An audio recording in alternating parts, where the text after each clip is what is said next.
السلام علیکم۔ پاکستان میں اس وقت شام کے 7، بھارت میں 7:30 اور یہاں ہمارے اسٹوڈیوز کی گھڑیوں میں صبح کے 10 بج رہے ہیں۔ وائس آف امریکہ واشنگٹن کی اردو سروس سے ہماری باقاعدہ نشریات کا آغاز ہوتا ہے۔ پہلے گھنٹے کے لیے میں ہوں آپ کا میزبان خالد حمید۔ جیسا کہ آپ دیکھ رہے ہیں فیس بک لائیو پر ہم آپ کے سامنے ہیں، اور ویب سائٹ اور ریڈیو پر ہمارا یہ 1 گھنٹے کا نیوز شو جاری رہے گا۔ تو آغاز کرتے ہیں پہلے آج کی اہم خبروں کی سرخیوں سے۔ پاکستان کی حکومت کے اخراجات اور آمدن کے درمیان عدم توازن کے سبب رواں مالی سال کے 9 ماہ کے دوران مالیاتی خسارہ 19 کھرب روپے سے تجاوز کر گیا ہے۔ اسلام آباد میں 10 سالہ معصوم بچی فرشتہ کے قتل کے بعد ہونے والے احتجاج کے نتیجے میں پولیس نے غفلت کا مظاہرہ کرنے والے ایس ایچ او اور پولیس اہلکاروں کے خلاف مقدمہ درج کرنے کا فیصلہ کیا ہے۔ انڈونیشیا میں گزشتہ ماہ ہونے والے صدارتی انتخابات میں موجودہ صدر جوکو ودودو کی فتح کا اعلان ہونے کے بعد سے ملک میں صورتحال کشیدہ ہے، اور اب تک ہونے والے ہنگاموں میں 6 افراد مارے جا چکے ہیں۔ متحدہ عرب امارات نے پاکستان سمیت 70 سے زائد ممالک سے آنے والے امیگرینٹس کو مستقل سکونت کے کارڈ جاری کرنے کا فیصلہ کیا ہے۔ چین نے مشرق وسطیٰ میں جاری کشیدہ صورتحال پر تشویش کا اظہار کرتے ہوئے کہا ہے کہ ایران امریکہ تنازع کے حل کے لیے مذاکرات اور ڈائیلاگ ہی ایک راستہ ہے، اور صدر ٹرمپ کی قومی سیکیورٹی ٹیم کی جانب سے منگل کے روز ایوان نمائندگان اور سینٹ کے تمام ارکان کو بند کمرے کے ایک اجلاس میں ایران سے لاحق خطرات کے بارے میں بریفنگ دی گئی، اور امریکہ نے کہا ہے کہ اسے ایسے اشارے ملے ہیں کہ صدر بشار الاسد کی حکومت شام میں بدستور کیمیائی ہتھیار استعمال کر رہی ہے۔ یہ تھیں 6 سرخیاں، تفصیل کچھ دیر کے بعد۔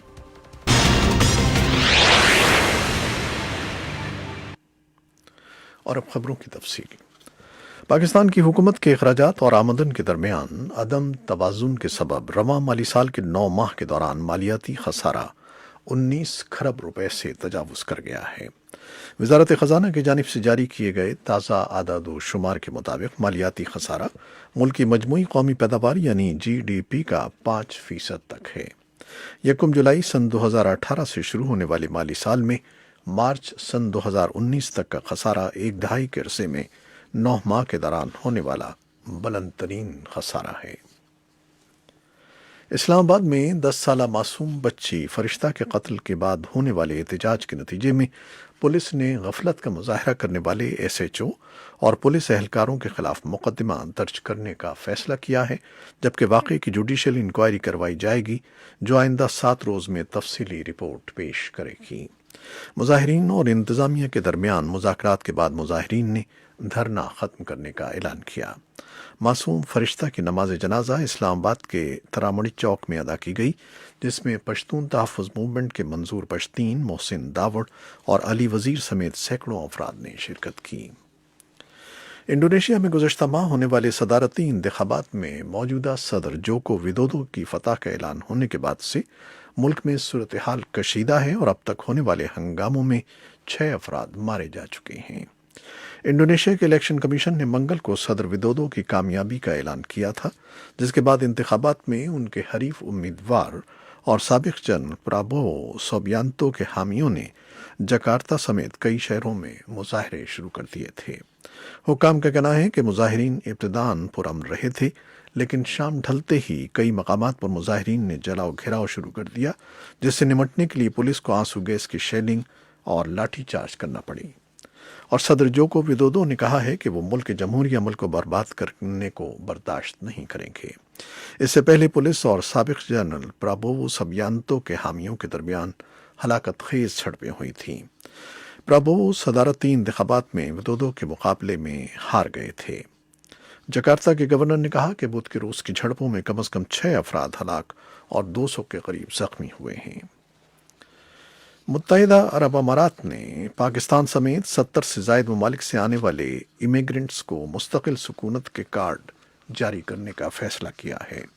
اس سلسلے میں امارات کی حکومت نے ابتدائی طور پر 6,800 امیگرینٹس کی نشاندہی کر دی ہے، جو مستقل سکونت کے گولڈ کارڈ حاصل کرنے کی اہلیت رکھتے ہیں۔ افغانستان کے لیے یورپی یونین کے خصوصی مندوب رولینڈ کوبیا نے اسلامی امارات کے سیاسی امور کے نائب اور سیاسی دفتر کے سربراہ ملا عبدالغنی برادر اور ان کی ٹیم سے ملاقات کی ہے۔ یہ ملاقات قطر کے دارالحکومت دوحہ میں آج ہوئی۔ انہوں نے افغانستان کی موجودہ صورتحال، امریکہ کے ساتھ مذاکرات، انسانی ضرورت کی امداد اور شہریوں کو ہلاکتوں سے بچاؤ پر بات چیت کی۔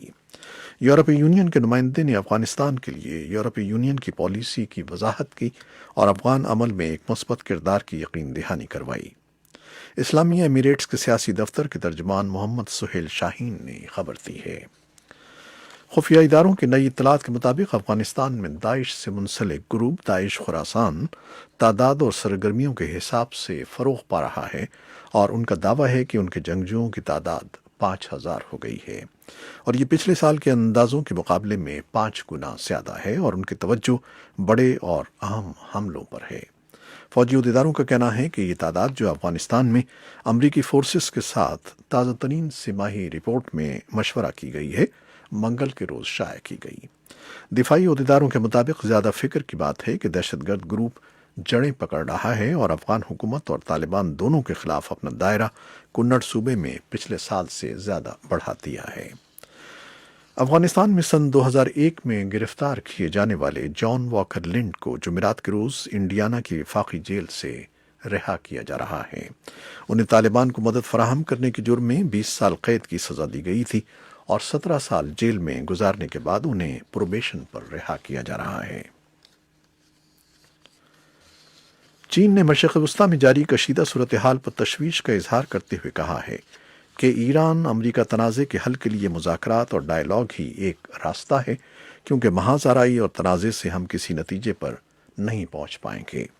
چین کی وزارت خارجہ کے ترجمان لو کانگ نے یہ بات منگل کو بیجنگ میں معمول کی نیوز بریفنگ کے دوران کہی۔ ترجمان سے امریکہ کے صدر ڈونلڈ ٹرمپ کی طرف سے حال ہی میں تہران کو دی گئی دھمکی کے بارے میں سوال پوچھا گیا تھا۔ امریکی صدر نے کہا تھا کہ اگر ایران نے مشرق وسطیٰ میں امریکی مفادات کو نقصان پہنچانے کی کوشش کی تو اسے پوری قوت سے جواب دیا جائے گا۔ چین کی وزارت خارجہ کے ترجمان کا کہنا تھا کہ بیجنگ توقع کرتا ہے کہ متعلقہ فریق ایک دوسرے کے تحفظات کو مناسب طور پر حل کرنے کے لیے تحمل سے کام لے کر بات چیت کا راستہ اختیار کریں گے۔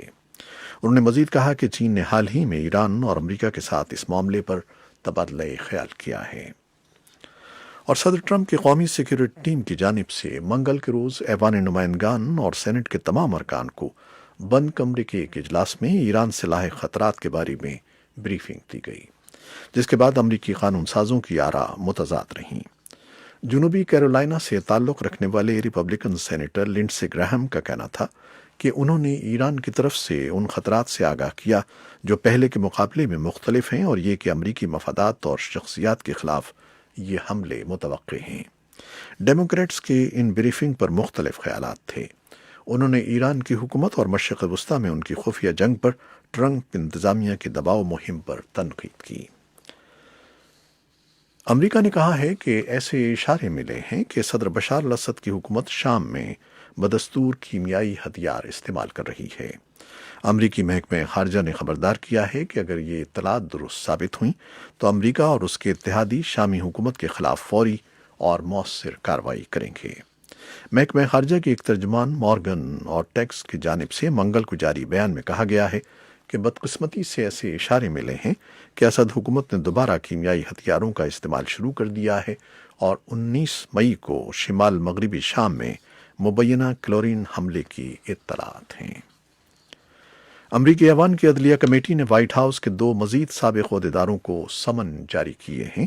اس سے پہلے وائٹ ہاؤس کے ایک سابق قونصل ڈونلڈ میک گہن نے ایک سمن کو نظر انداز کر دیا تھا جو صدر ڈونلڈ ٹرمپ کے انصاف میں رکاوٹ کے مبینہ الزام پر گواہی کے لیے انہیں بھیجا گیا تھا۔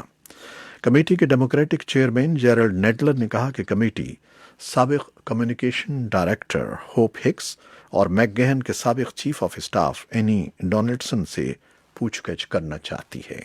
انہیں حکم دیا گیا ہے کہ وہ آئندہ ماہ قانون سازوں کے سامنے سماعت سے پہلے دستاویزات فراہم کریں۔ اسی اثنا میں نیڈلر نے میک گہن کو توہین کانگریس کا مرتکب قرار دینے کی دھمکی دی ہے۔